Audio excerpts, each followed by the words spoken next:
Recorded in front of a live studio audience in Los Angeles, California. Aren't you a little old for toys? I'm not old. I'm a wrestling guy. And at the wrestling guy store, you can be too. Are you buying this for you too? No, I'm buying it for me, because I'm a wrestling guy. And at the wrestling guy store, you can be too. Aren't toys for kids? I'm not a kid, I'm a wrestling guy. And at the wrestling guy store, you can be too. We are all wrestling guys, and at the wrestling guy store, you can be too! The Wrestling Guy Store, located at 6085 State Street, Huntington Park, California, just 5 miles west of the Commerce Casino. Recorded in front of a live studio audience in Los Angeles, California. Dude, check this out, man, look at this. Whoa, dude, check what I got. What? Man, we're wrestling guys. And at the wrestling guy store, You can be too! The Wrestling Guy Store, located at 6085 State Street, Huntington Park, California, just 5 miles west of the Commerce Casino.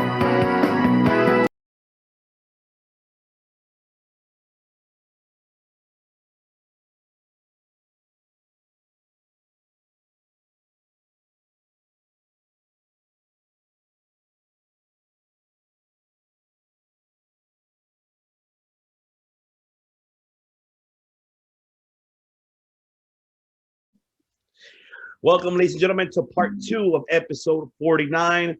As now we speak about NXT TAKEOVER Stand and Deliver. So now we're going to, if they did they deliver? So now we're going to first talk about night 1. So night 1, man, I fucking love it. I love it. But let's start with the opening match, though. Pete Dunne defeating Kushida. Unexpected. Great match overall.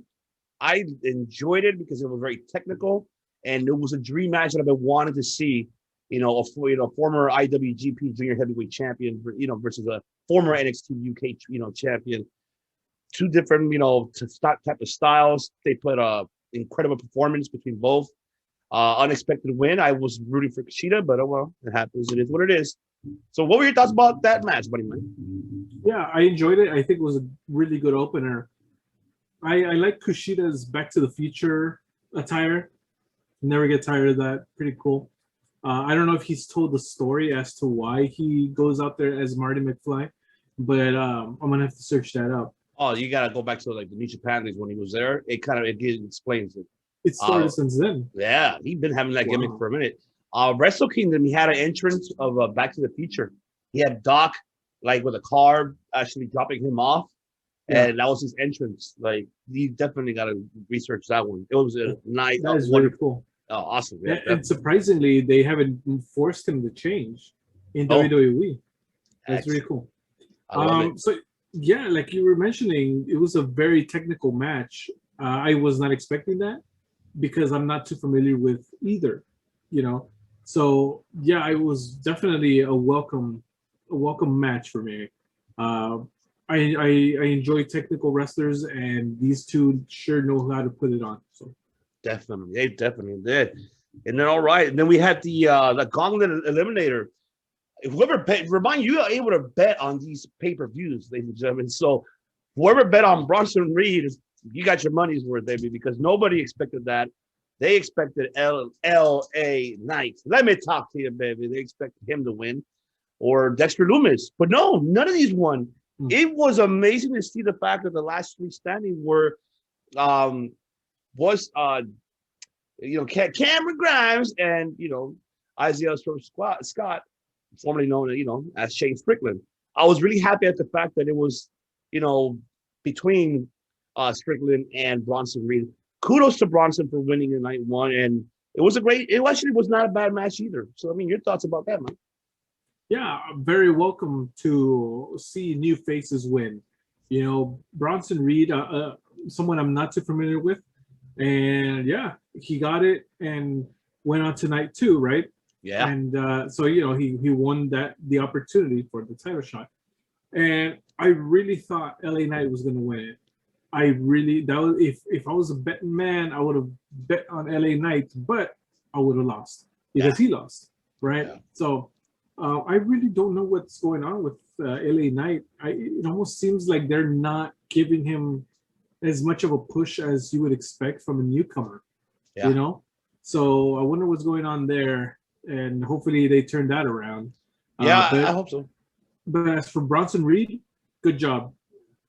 I like these unexpected wins. Yeah, and I'm actually I guess we're going to see a future LA Knight and Dexter Lumis feud coming up, because we did see that, you know, the aftermath where, you know, Dexter Lumis choking LA Knight out. I was really happy about Isaiah Swerve Scott. It's about damn time that he kind of got that push and at least being more recognized. If you go back and research his independence days at Shane Strickland, a phenomenal athlete, and I think he deserves to get more in the spotlight. I didn't mind who won at the end of the day, between them or even Cameron. I didn't care, but I mainly was more for, of course, LA Knight, but I was hoping that Isaiah got his shot, but I think hopefully we see that eventually down the line later on in the near future. But yeah, great match. And also another one that by far my favorite match of the night. Definitely fucking, for me, they stole the show. People all over social media have been talking about it, and that is Walter retaining the NXT UK title versus Tommaso Ciampa. Finally, we see Ciampa, the bald shave, you know, Blackheart is back, and man, Jesus, that fucking match told a story, man. The hard hitting, the chops, just the psychology, everything just involved in that. And it's like a David versus Goliath. You know, he was aiming for his fingers, like, hey, no, the chops, no, taking it off. Any match that Walter's in has always been 10 beers for me, 10 beers and above, always. He does this is why they signed him in the first place and why he is the NXT UK champion. And I'm happy how this match turned overall. And I feel that match for me was my favorite of all time. I'm hoping that it could be match of the year, maybe, hopefully. But that's well deserved, because the fact that how it's your old school and present psychology of professional wrestling, more like you got a big man versus a small man, but the big man can move like small men too, like how Walter proved it, and he did a fantastic job, both of these men. And I applaud them both, man. They did it, man. I loved it, man. Do you agree with that, Mike, or do you have second thoughts about that? No, absolutely, man. There's no second thoughts on this match. The grapefruits, as a man once said, that it takes to have this kind of a match. You know, you have to have this, the cojones, right? Cojones, yes. Yes. At the end of the match, you know, Walter with all, you know, the red chest and all that. Yeah, it just speaks of how tough you have to be a WWE superstar, you know.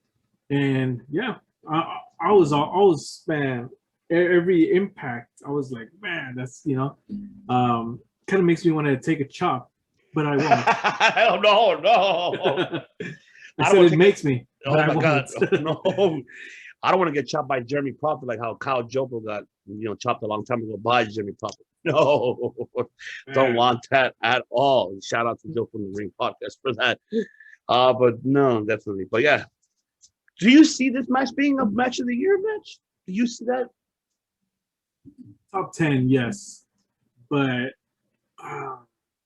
the match of the year? That's a tough one, right? It's a tough one. There have been so many great ones so far. Maybe even more so than 2020 already, I feel. Yeah. But this is a contender for sure. Yeah, definitely 100% with that. And then we finally get to see new crown NXT World Tag Team Champions, MSK, defeating the Grizzly Young Veterans, soon to be recognized with, and of course, Legado del Fantasma.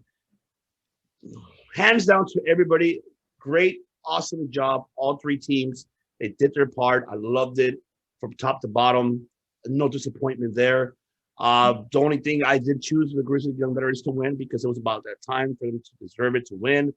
But I understand why Triple H, Paul Levesque, made the decision to go with MSK, even though that they just brought in new signees, but it makes sense. The fact is that, which congratulations to them, by the way, well deserved.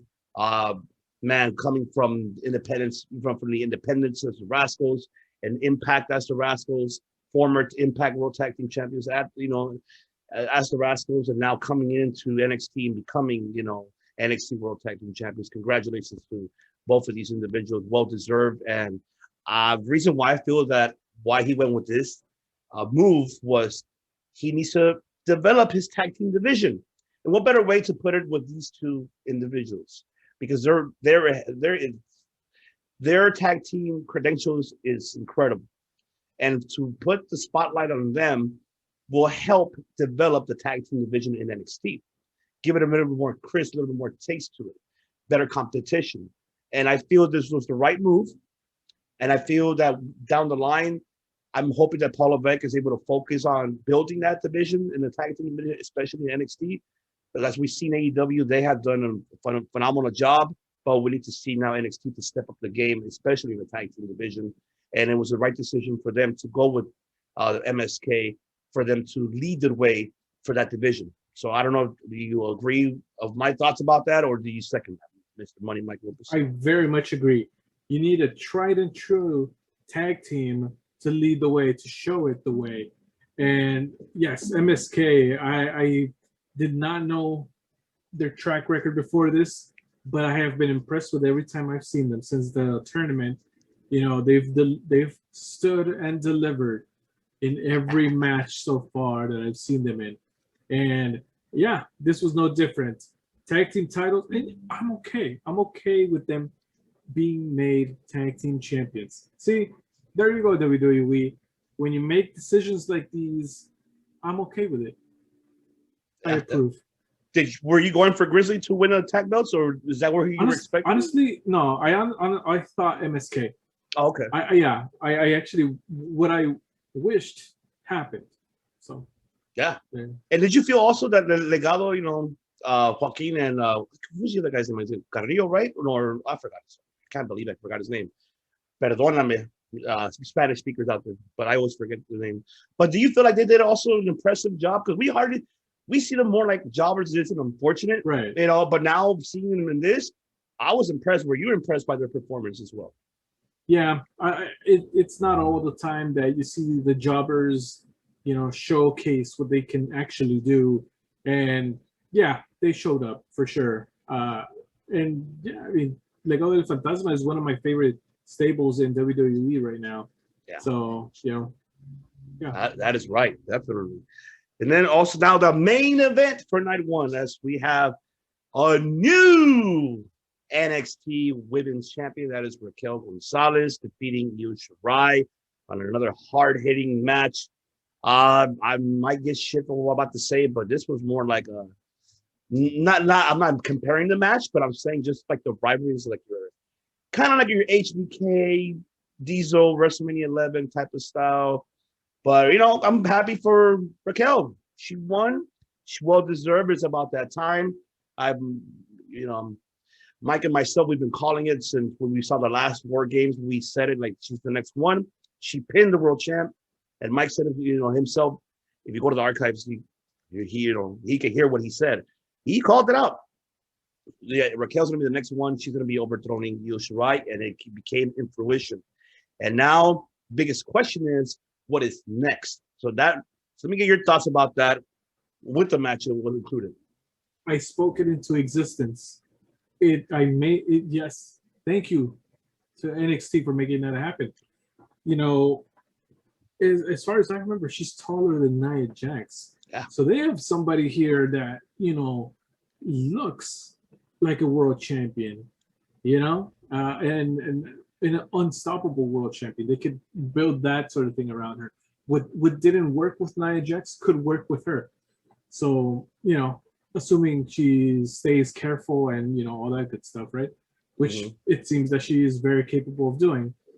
Io Shirai had a great title run, long one, good, and now it's Raquel's turn. And as a Latino, I'm always proud to see mi gente, with titles and all that good stuff. So yeah, I was happy to see it, and As for what's next, there's not a gentleman. There's a lady by the name of Dakota Kai that I'm pretty sure is going to want a title shot, for better or for worse.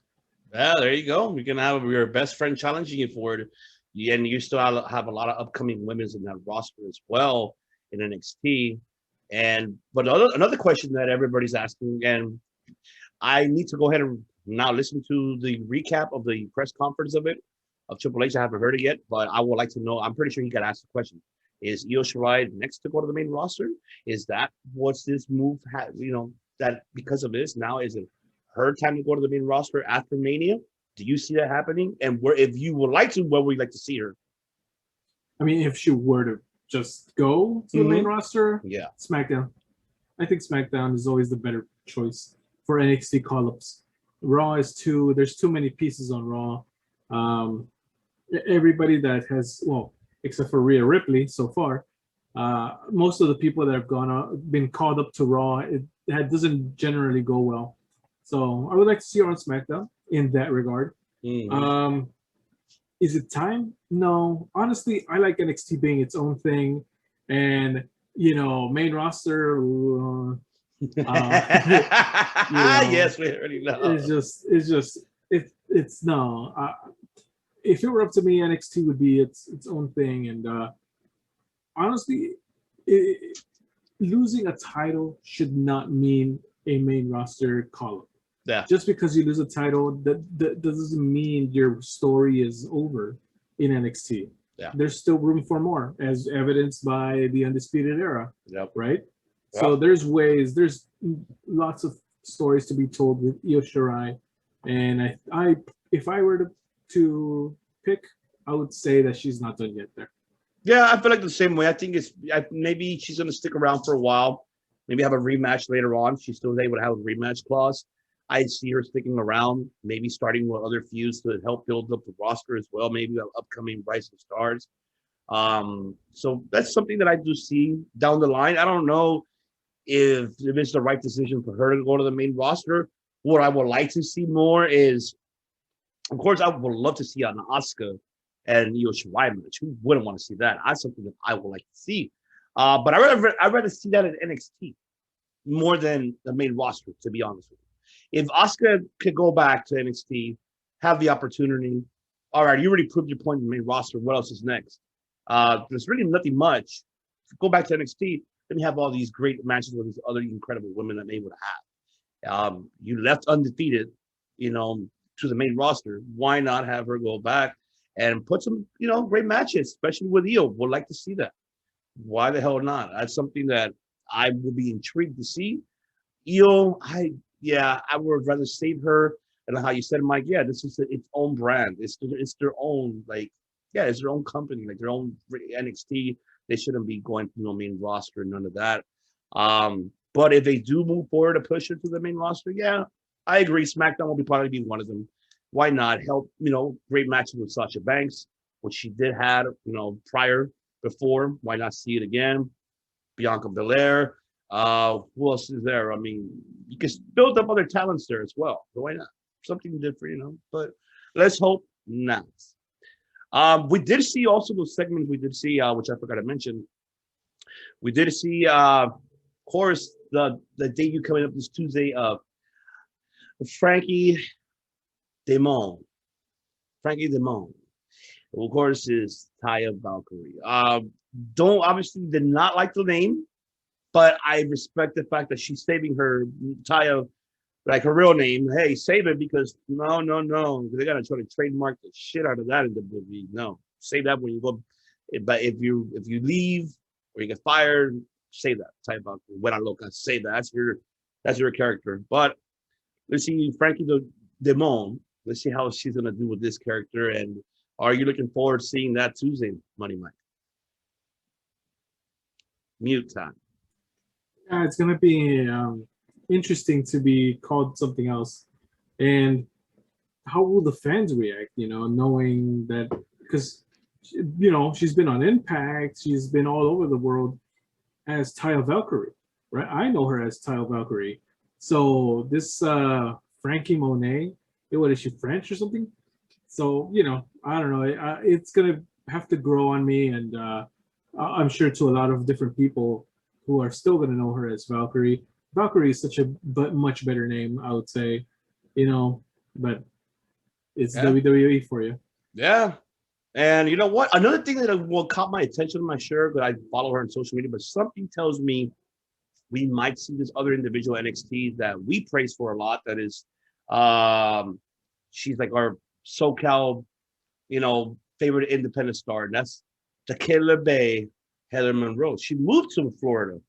Why is that? She left LA to Florida. Got me thinking now. Got us thinking now, really. Could she debut in NXT maybe? Or there's something that she hasn't announced yet? Hey, or maybe she's going to AEW. We don't know. We do not know. At this point, Florida is the center of wrestling right now. Yeah, right. Yeah. So absolutely. I agree. They're like how it was back in the days, like New York was like the main stable, of all like other promotions. But now Florida's like your number one that everybody goes to because there's so many different promotions out there. And most definitely. All right. Now Deliver Part 2. Let's see. Stand and Deliver Part 2. Let's see if it delivered in Part 2. And let me tell you something though. But this latter match, Santos Escobar becoming the undisputed cruiserweight champion, defeating Jordan Devlin. Great match overall. Loved it from top to bottom. Another great opener. I was laughing my ass off at a point because when Jordan Devlin, I believe he suplexed Santos in the ladder, and you can hear him say, "Ay, cabrón, hijo de su chingada."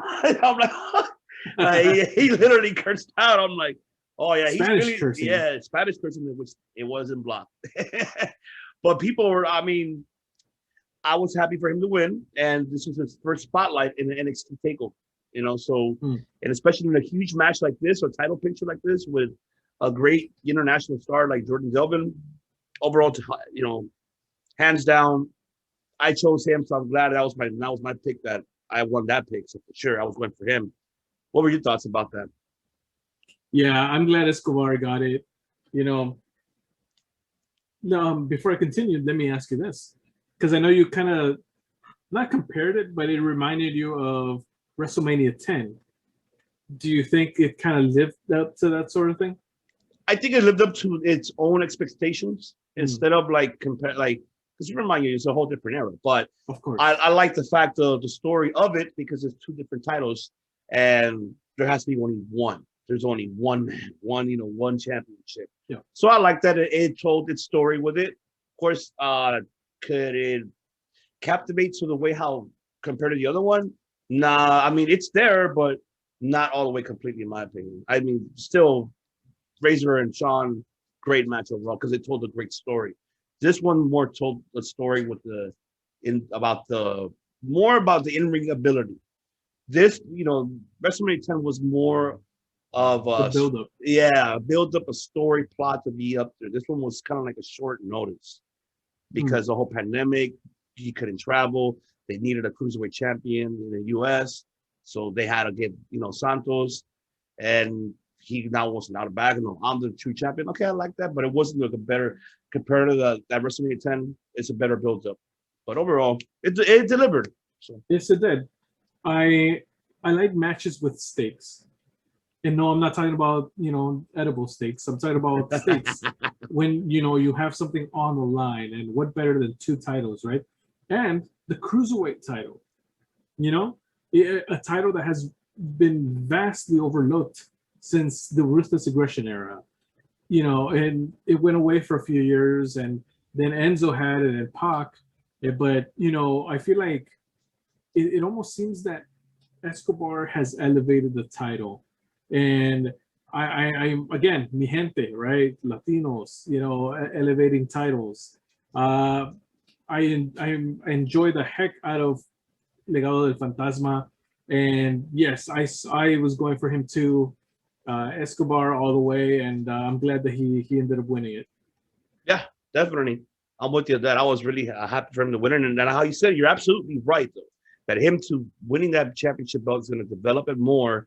And hopefully we get to see other upcoming stars challenging Escobar and making that cruiserweight really, really like like almost supposed to like a USA belt, like like a US championship belt. You get me almost towards that because we already know that North American is kind of like the Intercontinental.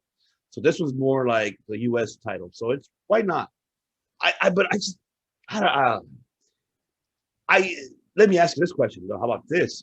Would you rather have it be called cruiserweight or how the light heavyweight? That's a tough one. Because of UFC, I think light heavyweight would sound cool too. But for the purposes of pro wrestling, I think cruiserweight is fine. Okay. I think it's okay. It works for me. Yeah, it works, but I mean, it's just like how you said it. Like I'm with you 100%. It sounds like like light heavyweight. Oh, that just sounds crispy. Like okay, it's a junior belt. I actually think that light heavyweight would open the possibility for more people to challenge it. I think cruiserweight is very it limits to the weight division. Right. I think light heavyweight sounds like more like you could probably go up to 205, right? Well, I guess 205 live. Yeah. But I'm talking about MMA terms, but what I'm saying, more people would qualify to be able to challenge for it. Maybe even carrying cross, right, when that was going on. Oh my God! But cruiserweight, it's more smaller guys. It limits that. So I guess if that's their purpose for naming it that, then that's okay. Yeah, I'm with you 100%.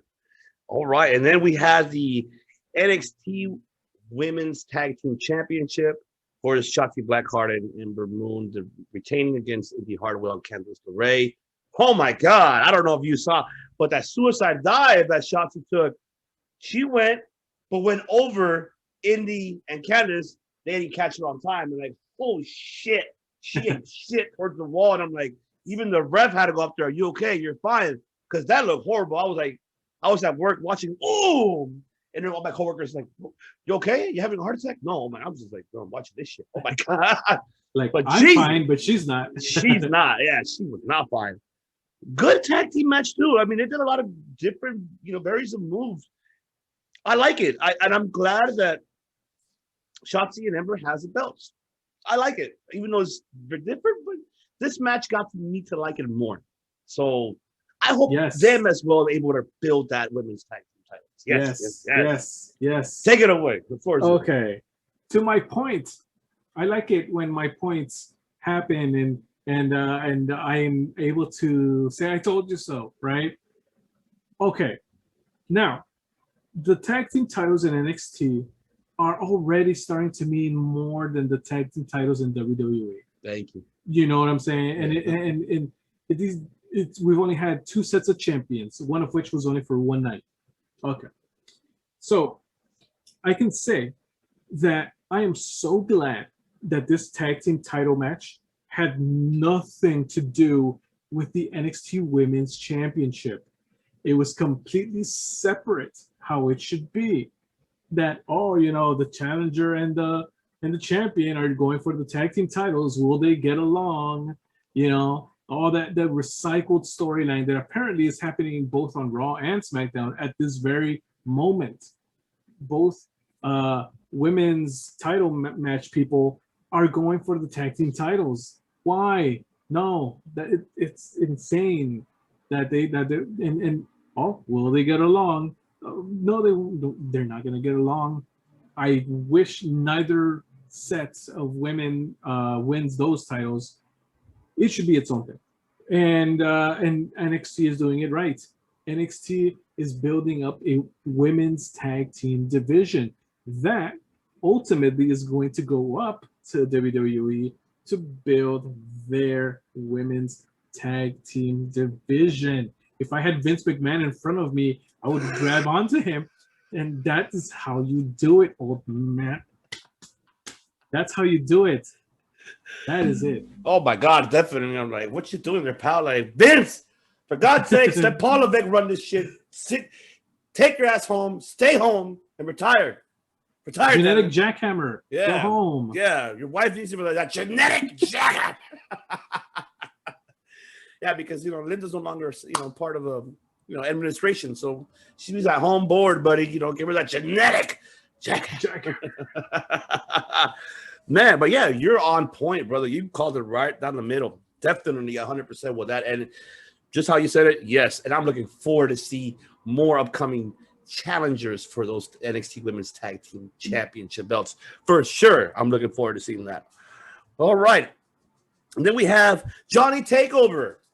Johnny Takeover, that's why he is Mr. Takeover. He is your HBK, but of NXT Takeover. That's why he's Johnny Takeover. 16 different takeovers he has been, retaining the North American title versus Bronson Reed. Tough night for Bronson, but great match for him too. I mean, he did not look bad either. He did a great job. He did an incredible job. I think this match kind of put him over as well and got now people noticing more of Bronson Reed because of Johnny Takeover. This match was amazing.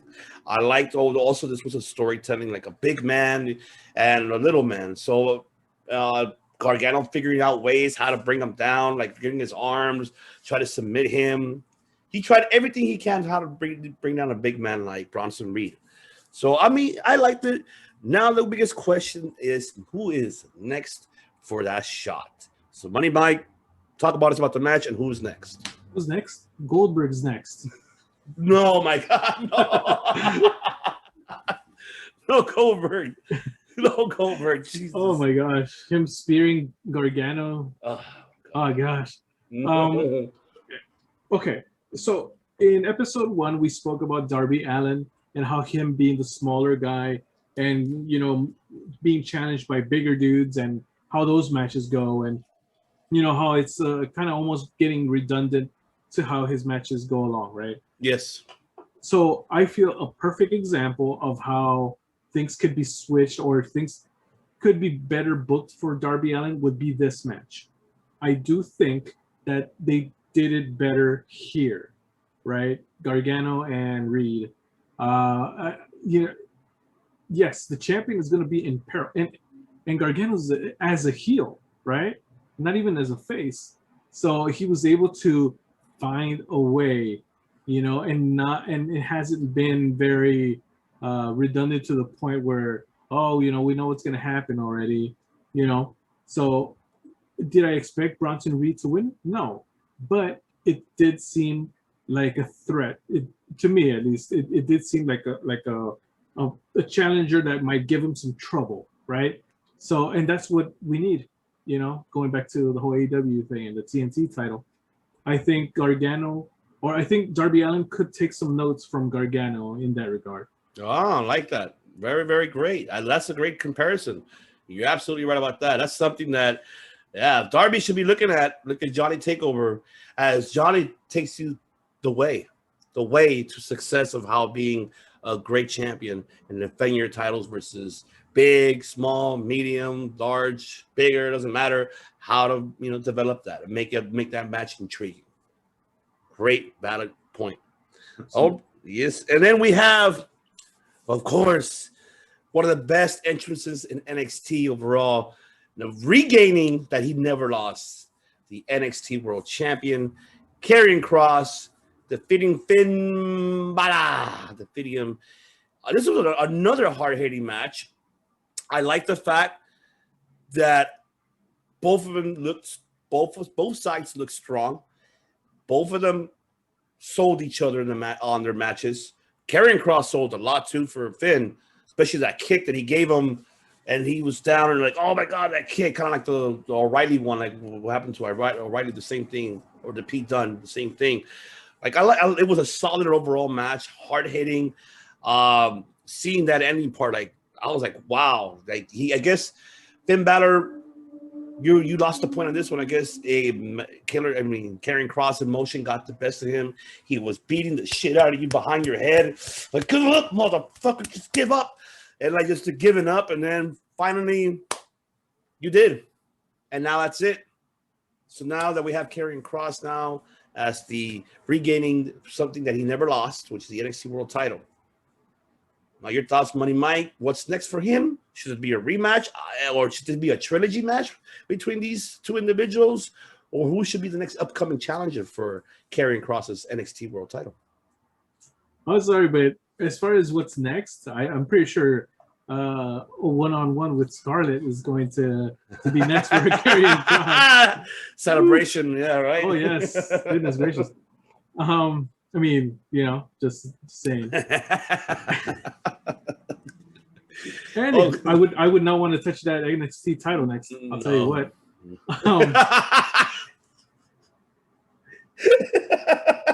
But I digress. He's digressing. Anywho, who's next for Karrion Kross? What challenger is next for him? Man, NXT. I always wanted that Adam Cole Karrion Kross match. I don't know if that will be the way that it will happen, but I always wanted that to happen ever since Scarlett took out that time thing and then put it in front of Adam Cole, but then he ended up losing it to Keith Lee, right? So yeah, I actually, if it were up to me, I would want that match to happen. Other than that, maybe Dexter Lumis could be an option. That would be such an interesting matchup. Both characters interacting. That would be interesting and kind of weird. So, there you go. Definitely, right? But what about this other question? Do you think Finn should go back to the main roster with that character? Man, I had not even thought about that. That is a tough one. He served his purpose in NXT. He came back, won the title, put somebody over. I do think, and this is completely different from what I said about Io Shirai, right? Completely different. I think Finn Balor can head back to the main roster now. It feels right. And I would hope that they wouldn't leave him in the mid card how they did right before going back to NXT. I would hope that they, use him properly, and we see that same guy that won the Universal title, first ever Universal champion. I hope we see that, or maybe he summons the demon and that all that returns and stuff like that, but at the main roster. So that's what I would hope to see. I mean, I don't think we will see the demon back. I feel him going to NXT was to reinvent himself and find himself in this level of aggression that he took out coming back to NXT. And I feel like this character that he has, he's able to take back to the main roster and be that badass and be that. And this time actually, get something that he never lost either. That's another thing that I would love for him to get his shot back at the Universal title. Whoever wins this upcoming week in WrestleMania, make him be the next challenger. Fucking screw it. Let him go for it. And this time, I would want Finn to actually win it. I want Finn to have his moment. It sucks that his moment was taken away when he had a shoulder injury. By the way, I love that package promo, how they compared it with Karrion and Finn. Shoulder injury, yeah, you had to relinquish the belt 24 hours later. Love that promo package. Awesome shit. That's what I was saying earlier in part one, that, see, NXT is able to develop and put a fucking best promo for all of us fans. We're like, oh yeah, I need to see this match for sure.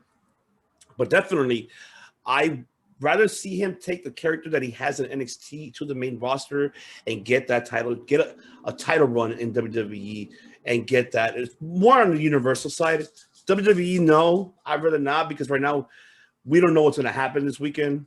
I just hope that maybe Finn could go for Universal and have him go for it, and overthrowing whoever's the champion that Sunday as well. That's what I would do for Finn if I was Finn, and not let Vince try to ruin your fucking character. Like, you better tell Vince, no, I'm coming this way to the main roster and be a badass. That's what I want to see of Finn Balor's character. Why not? If he goes. But if he stays at NXT, he can have other great matches too. He could go for the North American title. Why not? He goes after Gargano. I'll take that belt. I never had that belt before. He could go for it as well. That's another great match to see. Gargano and Finn Balor for that belt. Why the hell not? Book it. That would be a great takeover. Shit. But yeah, I feel it could go either both routes. So do you agree with that? Let's say he could go for the North American title. Do you feel that could be a possibility too? Yes, absolutely. Elevate that title too, right? You have someone who was a former Universal Champion, seeing the value of the North American title. There you go. Not bad. Not bad at all. Right? I wouldn't oppose that. No. And I mean, it sucks that I would like to see Finn get his recognition in the main roster. He's been a former Intercontinental. He never won the U.S. He never won a tag belt either. But that's something that I would like to see from Finn. I would like to see Finn and AJ. Why not? Running the tag team division. Oh, my God. Imagine that shit. 2 OG leaders of the Bullet Club running the damn fucking world, like running the tag team division. That'd be awesome as hell. Yeah. What about if Finn Balor could be? What about AJ tells Omos, you know what? Hold on, I found a better suit partner. Oh my God, Finn Balor comes out, New Day. Finn Balor comes, debuts the main roster, wins the tag belts with AJ. That'll be some shit. Calling it first, but we know it ain't gonna happen. Vince ain't stupid to do that. Of course, he's thinking more about big guys that he loves. No offense to Omos, but yeah, I'm scary about that one. Now the main event. The unsanctioned match, Kyle O'Reilly defeating Adam Cole. The unsanctioned match. What a slobber knocker. It was a slobber knocker. Chains everywhere, chairs everywhere, toolboxes, you name it. People going through the entrances, kicking the entrances, taking out the person. Man, but I like it. Should this end with this? I feel that it should. Let's move on. It's over. I was expecting Bobby Fish and Roderick to come out. Maybe they could have chose their different, I would see Fish choosing Kyle. I would see more Roddy with Adam Cole, and then you have your Civil War Undisputed Era. So I mean, that's something that I would have loved to see, but it didn't happen. I feel that they should move on, or do you feel that it's not over yet with this, rivalry between Adam and Kyle O'Reilly? Talk to me. It's hard to top something like that, right? Mm-hmm. Unless hell in a cell happens, right? You have these grudge matches that nothing else works to settle it between these guys except for something like that. But it seems that they were able to get it out of their system. It was a lot that happened here, and I can definitely say that I'd be fine with it if this is the end of their rivalry here. Yeah, and then you can see maybe Kyle O'Reilly could be the next again challenging now Karrion Kross. But yeah, I'd rather have maybe Adam Cole better, because we would like to see that better. Adam Cole and Karrion, why not? But yeah, I think this is going to be probably the end of this rivalry. Hopefully it stays that way. Yeah. But I don't know what's the next motives are. We'll find out this Tuesday coming up, NXT. What's the aftermath of it? And we're looking forward to seeing that. And so yeah, so overall, Money Mike, which night did you love the most? Night 1 or night 2? Oh, man, it's neck and neck. It really is. There's things from night 1 that I really enjoyed. Things from night 2 I really enjoyed. Is it fair to say that I like both? I like both nights. I like both. Yeah, and that's an awesome problem to have, to not be able to pick which night, right? Because they were both great. Now, which one for night 2 was your match of the night? Oh, unsanctioned for sure. Yeah, that was the match. Mm-hmm. Yeah, I'm with you. It's neck to neck. I like both. Match, of course, night 1, of course, Walter and Ciampa. That's my favorite one. This one, night 2, I did like. I did enjoy Karrion and Finn. I think that was, for me, my match of the night. Don't get me wrong, I did love that in Unsanctioned. It was great because we did see a lot of devastating moves that I was like, oh my God, I cringe just seeing for example, Adam Cole neck breaking O'Reilly to the chain. So I'm like, oh, that looked nasty. Or even like Kyle O'Reilly with wrapping his knee with a chain and landing on Adam Cole's behind the neck. Like, it was stupendous. But I think as a shoot style, I think I like how the story was carrying in Finn. This was like a gladiator fucking fight, pretty much. Two egos going at it for the crown, to be on top of the mountain. And this one kind of like delivered that. And the fact that I like that, they both put each other over wasn't that it was no squash. That's what I enjoyed. That it wasn't a squash match. Like this was like a fight that we see in the movie and shit. And then for him, that's why he's going like, try to kill him, like just smashing him. That's what intrigued me a lot of this storytelling match. So yeah, I mean, it's up neck and neck, man, neck and neck. Now the ending of the topic of the night, ladies and gentlemen, before we let you guys go, just wanted to give Money Mike's thoughts. We're not gonna, just WWE shortly, which is a Hall of Fame, which we saw. I was really happy to see everybody inducted. It sucks that it was short of their speeches and there's no fans. So it was kind of like, I ain't gonna lie, if I'm here to be admitting it, it was boring. But I was happy to hear stories from JBL. Was happy to hear, finally get to see the British Bulldog in the Hall of Fame. I like the fact that Owen's Hart was mentioned.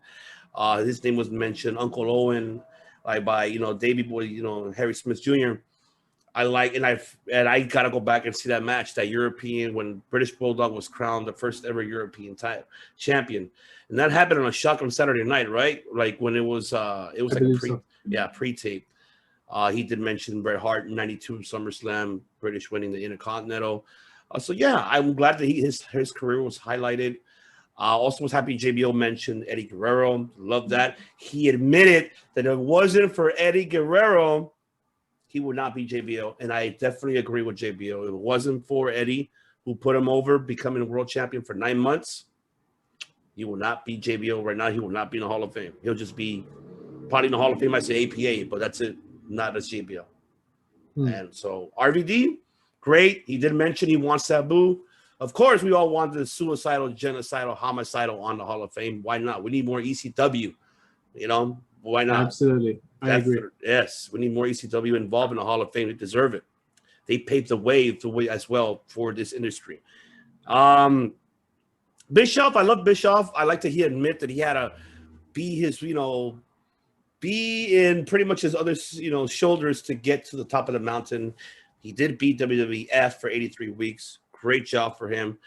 The last one that I did, the other, Molly Holly, another one, well-deserved. Kane was the one that I like. Kane bringing out the Mask of the Glass. He thanked everyone, Taker, Paul Bearer. He thanked a lot of people. Jim Cornette he thanked too. Well, yeah, it's true. He got noticed from Smoky Mountain Wrestling, Unabomb. He said it all. I loved it. I enjoyed it. So, but it just sucks that it's no crowd. It was nobody. I mean, Mike, let our viewers know what your thoughts about Hall of Fame. Yes, man, you had it right there. Where, of course, if the audience is involved, it becomes instantly more entertaining, right? This reminded me of the UFC Hall of Fame, where it's not so packed with fans. It's just a small ceremony, and they just give their speeches and they call it a night. It's very reminiscent of that. So I guess I've kind of seen that sort of thing before now. But this is WWE. And oh my gosh, Ozzy Osbourne is in the Hall of Fame. Now, anyone in the comments, please remind me, when did Ozzy Osbourne appear in WWE? When did that happen? I've been like scratching my head trying to figure it out. He appeared more than once. He appeared WrestleMania 2, but that was a long time ago. He did appear on Wasn't Raw. That Alice Cooper? No, Alice Cooper was 3. Oh. With Jake the Snake, WrestleMania 3. 2 was Ozzy Osbourne when Demolition won a tag team belts and he was with them. Like, yes, Demolition. Yeah. He did show up on a Raw with Sharon Osbourne. When they were promoting Not The no, not that one, but the other one. I think he had another show. I think it's about his son and his daughter. I guess focusing on them. I think I don't know. I forgot what show it was. Or I think it was Ozzy and Jack Osbourne. I think the show that they were like focusing on, and the Osbournes too at the time. So yeah, he came more than once. If you put Ozzy on Raw, it'll definitely show up on YouTube for sure. Interesting. So there's that. William Shatner also. I mean, okay, I guess I have seen Shatner, and I actually have noticed that he has narrated some documentaries for WWE. I know that has happened. Yes. So I could see Shatner in there, right, for as little as he's done, I guess. But it devalues the Hall of Fame. It just, why?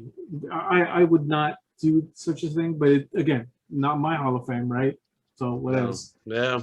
I can't help but wonder how it's going to change after Vinnie Mac is gone, but that's another subject. Oh yeah, that's a whole different subject. As far as the ceremony itself and the inductees, each and every one of the rest deserved it. Bischoff, almost if he would have succeeded, there would be no WWE Hall of Fame, right? Yes. He is, as far as we know so far, the closest man to have defeated Vince McMahon, right? So yeah, all the other inductees, the Bellas too. The Bellas, they have done a lot and they deserve the Hall of Fame induction. So great stuff, and I'm so glad that RVD got his induction. Yes, yeah. I that one was one that I did not expect. So when the reports came out, I was pleasantly surprised about that one. Yeah. And Kane, of course. And I'm sorry, any JBL fans out there. I mean, sure, he's had a Hall of Fame career. I'm not taking anything away from that. But that last line that he said, the guy's an asshole. And that's that. And I'm sure he'll come on the Circle Debate and admit it himself. That is all. What was that line? Oh, he said, if I've offended anybody or anything like that, I just want to say that I don't apologize to anybody or something like that. Yeah, he didn't apologize because I'm a wrestling god. No, you're not. That's Kenny Omega, not you. That is, yes. That's right. The god of pro wrestling. God of pro wrestling. There you go. Wrestling god. But yeah, I was just, it's just sad for me to see the Bellas didn't get much time for their speech. I know they had a lot to say, and I think everybody did, but I don't know why the time frame. If you're on Peacock, first of all, what the fuck is up with that? You should have no time frame of you having, your Hall of Fame speeches. What I wish what they kind of did. Okay, answer me this, Mike. Sure. Okay, why? This does not make, for me, doesn't make any sense. Why are you showing WWE stars and they're dressed up or anything if they're not out there anyway sitting down? What was the fucking point of just showing them? Oh, what are you looking forward to seeing tonight? Yeah, I get that point, but they should have fucking at least have them sit, sat down or at least, in separately, like 6 feet apart, so superstars, so they're able to see these peers and applaud for them. Why they didn't do that? This is where Vinny fucked up. He should have done that. I would have done that personally. If you're bringing your superstars dressed up for a 2-hour show just to give their comments and then take it off, that's it. That's fucking ridiculous, in my opinion. You could have just literally had them sit down, by the ring, separately, applauding these individuals who are getting in the Hall of Fame. Yes or no? Would you do that? Would you have done that? Yes, of course. What idiot wouldn't do that? Oh, wait. In any award show, okay, WWE likes to model themselves after, pop culture or whatever. The Oscars, the Emmys, the Golden Globes, all of those were presented in a way, social distance, sure, but they were all presented in a way that I'm sure McMahon had the time to be like, maybe that could work for the Hall of Fame. Still prestigious, but still entertaining and still, you get reactions from people, right? Yeah. Award shows, you get the reactions from the people in the crowd, right? Like that's part of the entertainment too, I would say. So, they had the possibilities to do things, but nothing goes into that noggin. Yeah. I'm like, get rid of that Bugs Bunny motherfucker Kevin Dunn. If he's the one running your shit, why he didn't give you that idea? I would have done that. I mean, like I said, you're gonna make me waste to rent a tuxedo or buy one of like hundreds of dollars just for me to show my face. Hey, so what do you think about this? Yeah, I'm really happy for him, and I was really extremely happy that God got in the Hall of Fame, and I'm looking forward to it. Yeah, that's it. What the fuck? Bye. Yeah, that's it. Like, what? Hell no. I mean, unless they did something privately, like, hey, man, we're doing low key, no cameras. Like, they probably did that. I wouldn't be surprised they did that. But still, like, what the fuck? Like, it make no sense to me. Mandy Rose, though, Jesus Christ. Okay, I'll take that back. See you. Sorry. Yeah. All right. The temperature up around here? Yeah, it's getting hot in here, man. But yes, summer's coming here in California, ladies and gentlemen. Summer is coming. And I love it. I love it. One thing I do want, what did I want to touch on basis of one more thing before we end tonight. I mean, this morning or whatever time you guys watch it in the Eastern time, Eastern Standard Time, Pacific Standard Time, or Central Time, you'll be watching it. Jesus, I can't believe I forgot.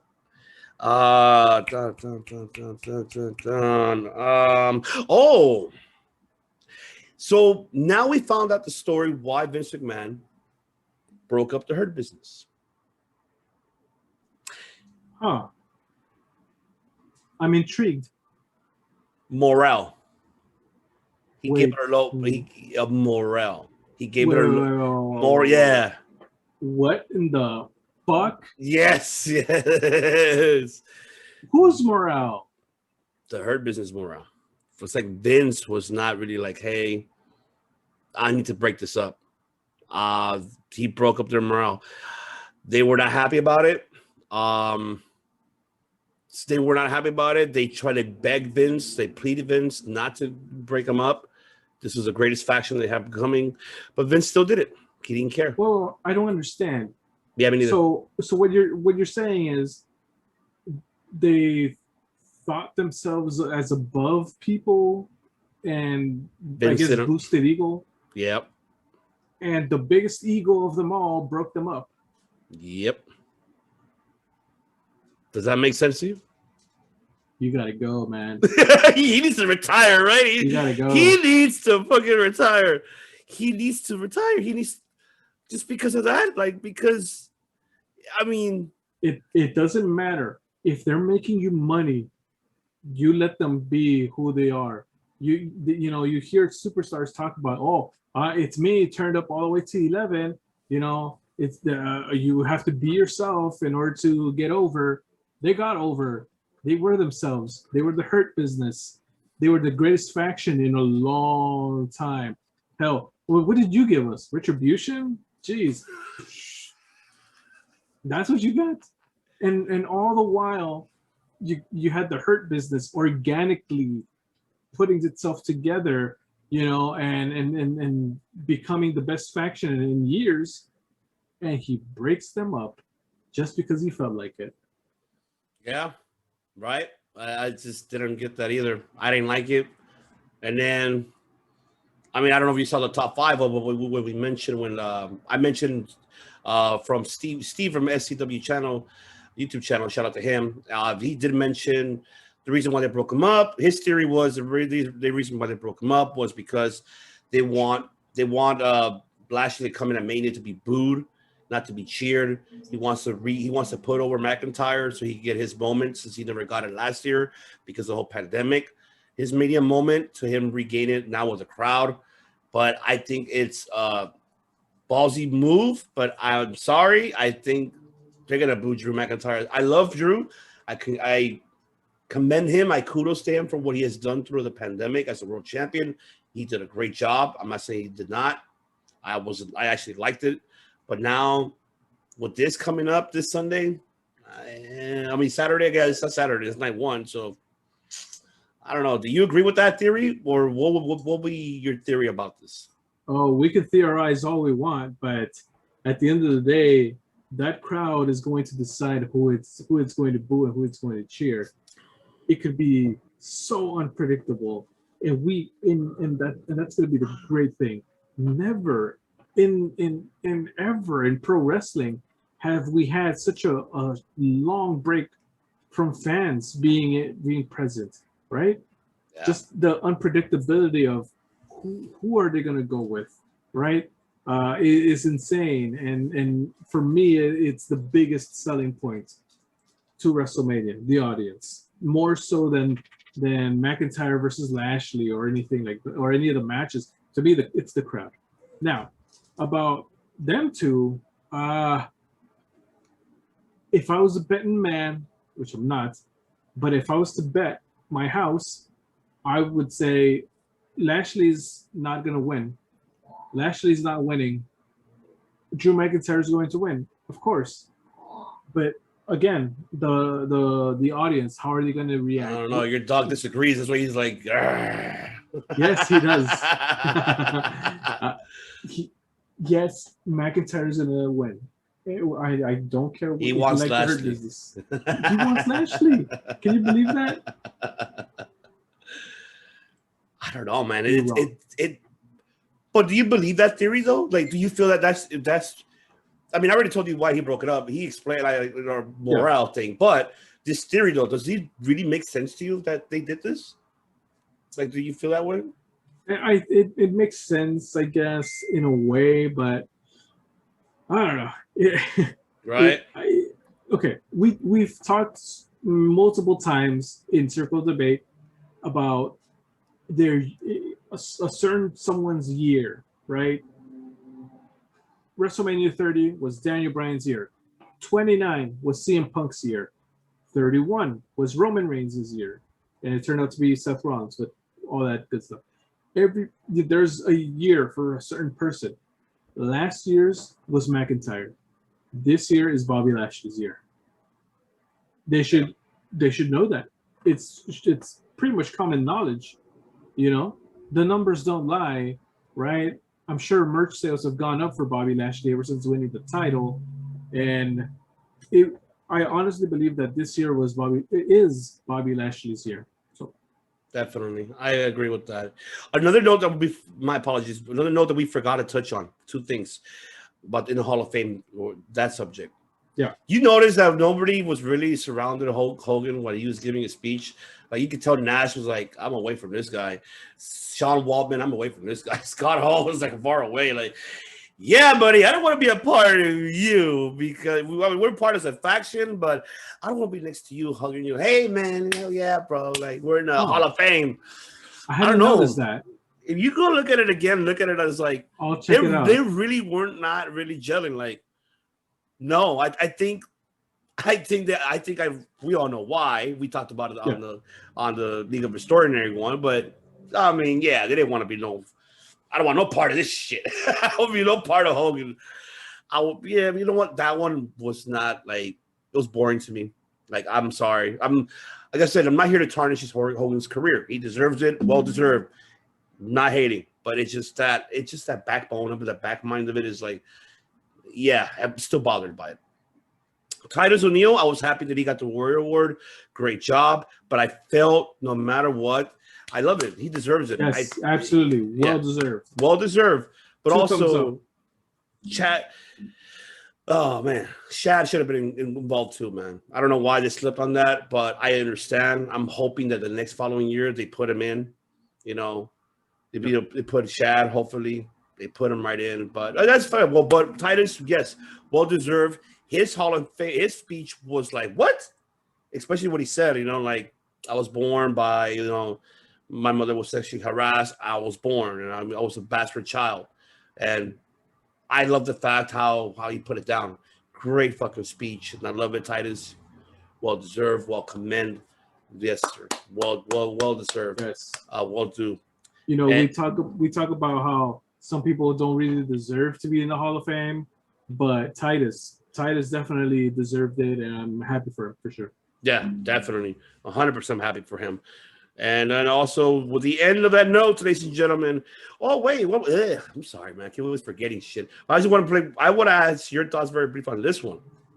I know they're gonna step back away from WWE, but this Rhea Ripley just this past Raw did turn heel on Asuka on the tag match between her and Asuka versus Nia and Shayna. She turned heel pretty much on Asuka. I mean, you think it's the right decision, her going in Mania as a heel and maybe overthrowing Asuka? Do you see that happening or no? I would have wanted that to happen at Mania, Stone Cold style.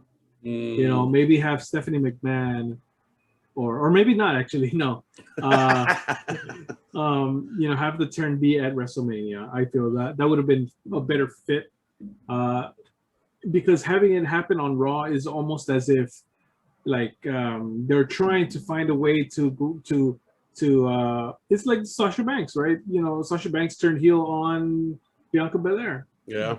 Recycled storylines. Things that are happening on one brand are happening on the other one at the same time.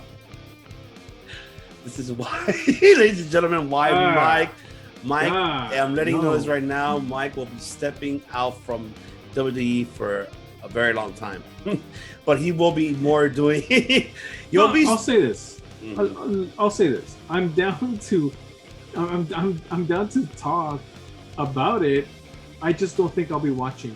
You know, I'm always down for my weekly WWE bashing, but as far as watching it, I'm tired of pretending that the main roster is doing anything good, because it's you know.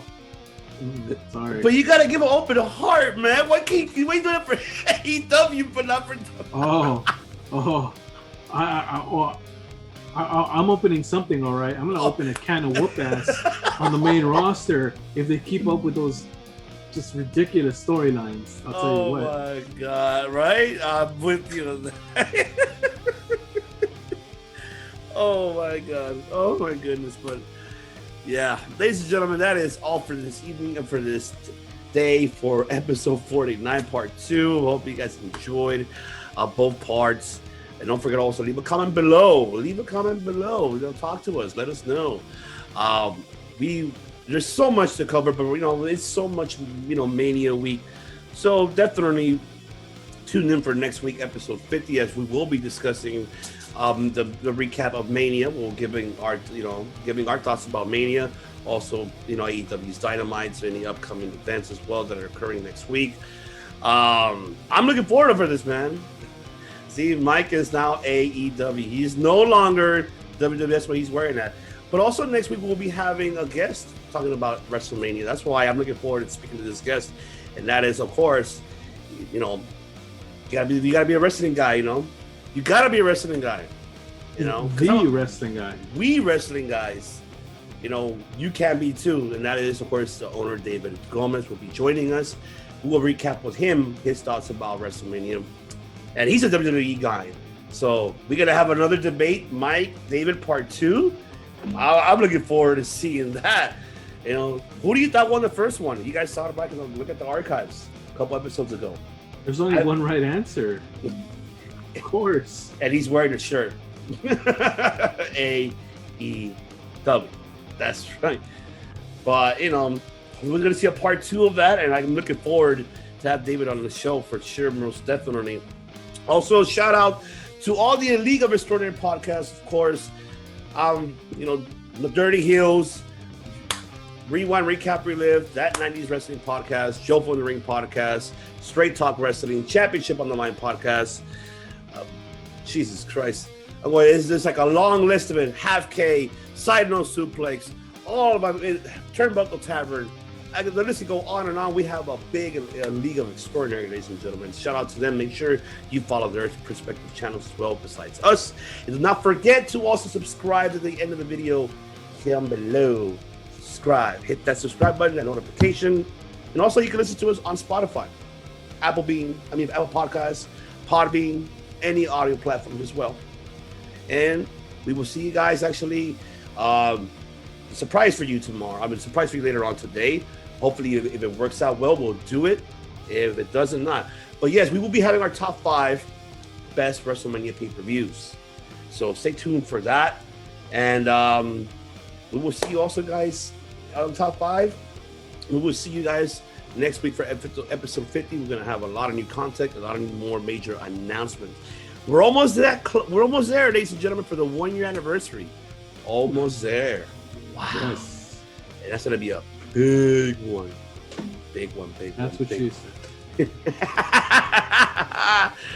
Ladies and gentlemen, it's been a pleasure. The host, Devious One, IBC, here with my other host. Of course, he's a CEO of the Circle Debate, her business. And that is the man with the plan, the king of Sting, the master disaster, Money, Mike Lopez. 3 words for you guys. 3 words. Elite. That's the elite right there. Money, Mike right there. Money, Mike. I like that. 0, Money. Mike. What is it? There we go. Yeah. Money, Mike. Lopez. Yes. There you go. See? There you go. Saying to you guys, have a good day. Enjoy your Friday. And we'll see you guys live, baby. Enjoy.